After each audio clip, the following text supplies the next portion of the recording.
Hello all. Today we're going to talk about public punishment. We're going to talk about how similar and different felons were treated in colonial America, what the distinction between major and minor infractions were, and we're going to give a brief introduction that may introduce some of the ideas that you're hoping to do for your own research papers. That's one of the things that I always hope that you'll take from my lectures is an opportunity to look at topics that interest you. Just as American colonists brought European notions of how to deal with poverty with them, they also transported the perceptions of criminal behavior.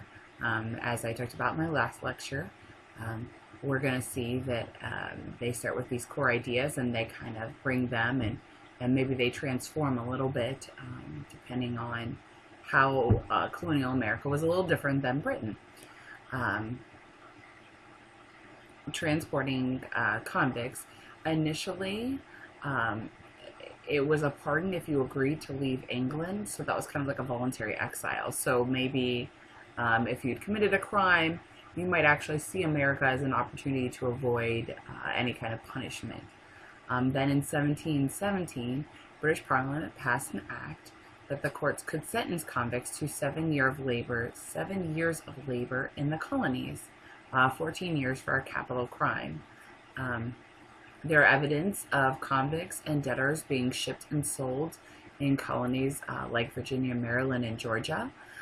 Also pictured on my slide is one of the ideas of the Georgia colony, where they had hoped to put convicts and kind of reform them and give them the opportunity to work and change some things around for them. By 1769, before the Revolution, 2/3 of convicted felons were banished to America. An estimate of 1/4 of British immigrants were convicts. And then there were, of course, more among the French, the Spanish, and the Dutch, but we're focusing kind of on Britain because they were the majority of the colonies. And convicts in some ways were cheaper than African slaves, as you might be able to purchase them to work for you in the indentured servitude, excuse me. Most punishments in the colonial area relied heavily on public shaming. The goal was to teach a lesson to the offender with the hopes that the education would prevent criminal activity in the future. So we're a D for drunkenness, an A for adultery. I'm sure that most of you have heard of the Scarlet Letter, which is kind of an infamous book about a woman who wears an A for adultery. Also, there are more physical punishments like floggings and whippings, and even more severe punishments like branding the letters A or D or T for thief. Other physical punishments were cutting off their ears. They would be placed in a pillory, a wooden or metal framework erected on a post with holes for securing heads and hands. There were stocks in every New England public square.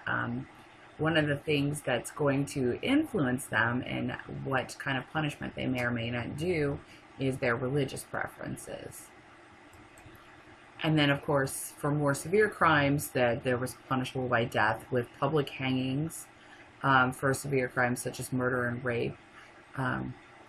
There was rarely execution for a master who killed a servant, slave, or indentured servant, but always for any servant who killed a master.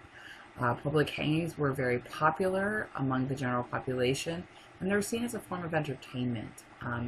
And that may be hard for us to understand, but that continues to grow up and through the 18th and 19th century, and even some into the early 20th century, where lynchings become this very popular form of entertainment where people come and watch what happens. Over 100 years of colonial America, there was a shift in how we would distinguish crimes. The Massachusetts Assembly in 1736 issued a decree for thieving. The first was the first conviction, you'd be fined or whipped. The second pay triple the fines, and be forced to sit on the gallows platform with a noose around his or her neck, followed by 30 lashes of the whipping post. And then the third offense would be taken to the gallows and publicly hanged.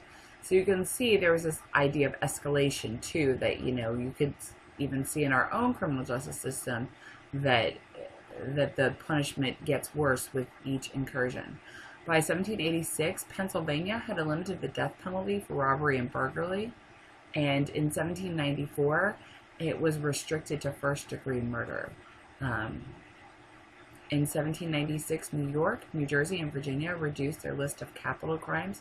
Other states soon followed, so that in 1820, almost all states had abolished the death penalty except in cases of first-degree murder, or they had restricted it to a handful of the most severe crimes.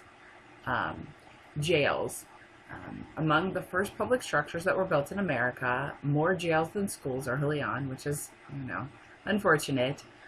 They're very small. They're rarely more than 20 square feet. And they were holding places for fugitives. I think that we have a concept of prisons where people may be imprisoned if they've committed a crime, but that's not what we're talking about here. They were holding places for fugitives, unruly servants, vagrants, debtors, or criminals awaiting trial or execution.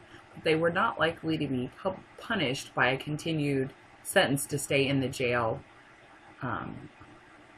Instead, they were just held there until, the punishments, as I mentioned earlier. Inmates needed to pay for their own food, blanket, fuel. They were intended to be unpleasant.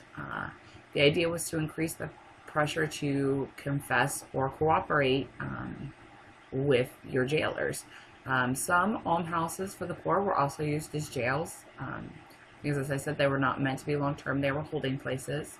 The most common complaint about the jails was they were not secure enough, and often people were able to escape them because they just did not have the kind of security, I think, that we picture. This is my reference list again. One of the things I want to point out to you is debtors in Georgia. And some of the other history pieces from Georgia, because if you're interested in early colonial issues with punishment and crime, the articles on Georgia and how it was formed as an early criminal colony is a really interesting place to go and check that things out. Thanks, guys, and you have a great week.